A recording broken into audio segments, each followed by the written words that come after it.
Right, so the sun is shining, the birds are singing, and at the same time the kids are on holiday. It's unheard of, isn't it? Half term, the sun's out. What to do with them now then? Well, what to do with them indeed when the local bathing spot smells like a portaloo on a building site, eh?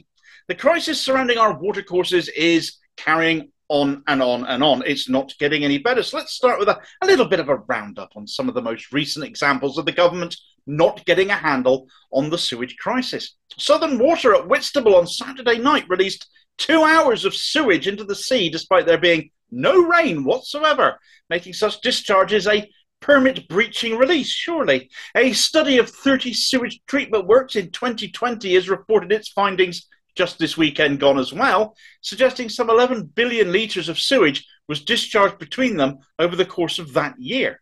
Another study in Salisbury of a similar nature has also reported that last year almost 3,000 hours of sewage spilling went into the rivers there, chalk streams no less, all of which in the UK have the highest safeguarding and legal protections as special areas of conservation, getting decimated with sewage. Sewage pollution is decimating the Cornish shellfish industry, if I might use a local example here. 11 shellfish production zones have been shut down due to high levels of E. coli being present. The legal limit for this is 230 E. coli bacteriums per 100 grams. E. coli levels are being found reportedly as high as 92,000 E. coli bacteria per 100 grams. E. coli is directly linked to faecal matter, of course, the dumping of sewage. As the weather is warming up, as we get out more, head to the beach and local bathing spots, it has to be borne in mind there isn't a single watercourse in the UK not affected by this. But hey, if you take a leaf out of Tory MP Damien Green's book, you might well like swimming in it. Now, the Environment Agency, and you might be asking at this point in time, what exactly is the point of them? Are listing places at the moment that they advise you not to bathe in. Well, how nice of them. For example, as the kids break up for half term, as I've just mentioned, in Bognor Regis, every single beach has been closed due to a major sewage spill. The same story we've heard elsewhere before, and we will hear again elsewhere too, quite likely before this week is out even. This is an issue gaining more and more traction. It's becoming ever more present in people's minds as people across the country have voted in the local elections recently, with the sewage issue a significant issue for many of them. It can be argued that this is why many Tory heartlands have turned elsewhere to more progressive parties, such as the Greens, disgusted at seeing their water companies screwing them with high bills, polluting our local beauty spots and handing their shareholders millions in dividends. So what are the Tories saying about it then? What are they going to do? Well, let's ask the relevant minister, shall we? The eternally clueless, turnip-obsessive Therese Coffey. I'm only doing this for the sake of getting out the government take on things, of course, not that I expected to have any answers, and I haven't been disappointed as either, as anyone familiar with Coffey ought to expect by now.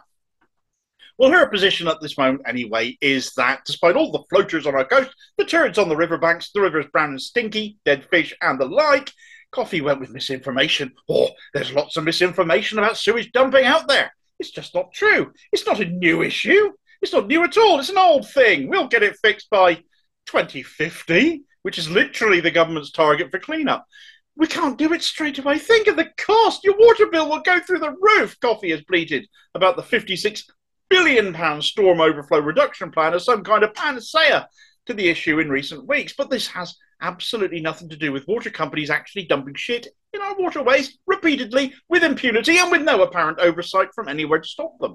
Coffey is as useless as a one-legged man in an arse-kicking contest, and an arse-kicking is what she needs, utterly pointless in her role as DEFRA minister, as she has been in every other post she's ever held. The other useless entity is the Environment Agency, of course. I mentioned them before. Why aren't they intervening? Are they not supposed to oversee the environment? Is that not what they're for? Well, the trouble with them is they're basically a non-ministerial arm of DEFRA. They aren't properly independent at all. They're one of several government agencies that DEFRA have oversight of. There's about 34 of them, believe it or not. So ultimately, all they can do is put recommendations in to the relevant minister, which unfortunately is Therese Coffey. They've no power in and of themselves to act at the level action needs to be taken at. There's the water watchdog, of course, Davo. Surely they're a bit different, you might well think. If only UK watchdogs actually had any teeth. However, chance would be a fine thing. Ofwat is one of those Non-ministerial government departments I've spoken about before in other videos. Bodies such as the Forestry Commission, or the Food Standards Agency, or HMRC, or the Crown Prosecution Service. Other watchdogs like Ofgem or Ofqual. They basically answer to the Cabinet Office at the end of the day, but have no minister per se in charge of them. They are run by civil servants, supposedly to protect them from politicians sticking their noses in. But again, when ultimately they are an extension of government, somewhere along the line, somewhere, their hands are going to be tied by those in charge as far as their recommendations and findings go. But in my opinion, you're part of the problem. You see, Ofwat make recommendations about infrastructure investment. So where's the recommendations on sorting out sewage treatment infrastructure been then? Have you made them? Are they being ignored? Why are shareholders getting handed so much in the way of dividends when that money should be used to invest in the service? That is what the nation was promised when privatising our water infrastructure was floated, wasn't it? Floated like a turd on the sea, as it turns out. It shows why they are so toothless. They're part of the problem. It's an area where a lack of government oversight is proving the problem, or where the government comes in, they're just ignoring said recommendations. But, you know, even if this government was taking a look, taking this issue seriously, you wouldn't expect there to be any real difference, would you? Little wonder numerous familiar faces are taking things into their own hands on this issue. Fergal Sharkey, easily the loudest voice on social media regarding the issues of our waterways right now. His Twitter account these days talks of nothing else. Just this morning on Good Morning Britain, you had Steve Coogan and Lee Mack talking about United Utilities dumping sewage into Lake Windermere, talking about the big protest that's been organising they and others are fronting. But this is the Lake District, for God's sake, area of outstanding natural beauty. Well, what does that even mean then? It's nothing is sacred. All of that just means they can, where the water companies are concerned, they can continue to just dump sewage even in these places with seeming greedy abandon. There's just no limit on it. It seems completely lawless now. So the Tories won't fix this and are just making excuses. If the Environment Agency and Ofwat lack the ability or the will to do something more than whinge about things functionally, who has got the answer to this? Somebody must, surely. Let's pick on Keir Starmer then. Oh, Damo, as if you needed the excuse, you might be thinking. And although true, if he wants to run the country, you'd expect him to have an answer for this. You'd want him to be putting something to us on this score, surely. Whether you believe him or not is another question entirely. His word is as worthless as a pack of busted biscuits. But let's take a look at what he's proposing here, or at least most recently has anyway. Now, just last month, Keith held a rally in Kent to talk about water pollution and Labour's sewage bill, which they were going to introduce. And this bill would introduce mandatory monitoring of facilities, so we know where dumping is happening, and automatic fines to those found to be responsible to hold them to account. Discharges on storm overflows would be required to be reduced by 90% by 2030. Now, it should be noted this was not official party policy. This was a bill they wanted to push through Parliament, effectively daring the Tories to vote against it. But in order to be granted time for this bill to be read, Labour had to bring a motion forward to get the parliamentary time for it to be debated, and that's where the Tories killed everything off, stopping what would have been a deeply damaging and embarrassing debate for them to vote against. Not that it's any less damaging to them, the more people who happen to hear about what they actually did hear about instead. Functionally, though, the Labour bill wouldn't have done much either. Water discharge facilities are already monitored as part of the privatised water infrastructure. There are sensors measuring discharges. Unfortunately, in order to pay out those exorbitant dividends to shareholders, water infrastructure isn't kept up, such as these sensors, which, like anything else, only last so long and need renewal and replacement, and that has not been happening. And so fewer and fewer of these sensors still actually function. Labour's connections to private water are also questionable and make them making the necessary changes that much more risible. Former Labour MP Angela Smith sits on the board of Portsmouth Water as a non-executive director and wrote a piece in The Guardian saying renationalisation would lead to more water pollution. Sure, how much more can they dump though, Ange? Our water is a decidedly funny tinge these days. You know all about that sort of thing, of course.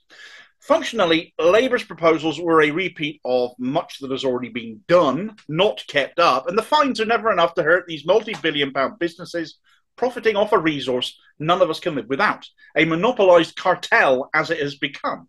Angela Smith's comments in her widely panned article, though, raise an interesting point, given how privatisation of water came about. Now, Margaret Thatcher struggled to get this through initially. It took her years. It took her till 1989 before water finally was privatised. Before the water companies that we know today came into existence, they were all local water authorities. They had their funding cut, run directly by government, funded directly by government as they were. And that was done to make them look like they were failing. And when people got angry enough, Thatcher was able to privatise them as her answer to the problem. Defund, pretend it's a failing service, privatise is the answer.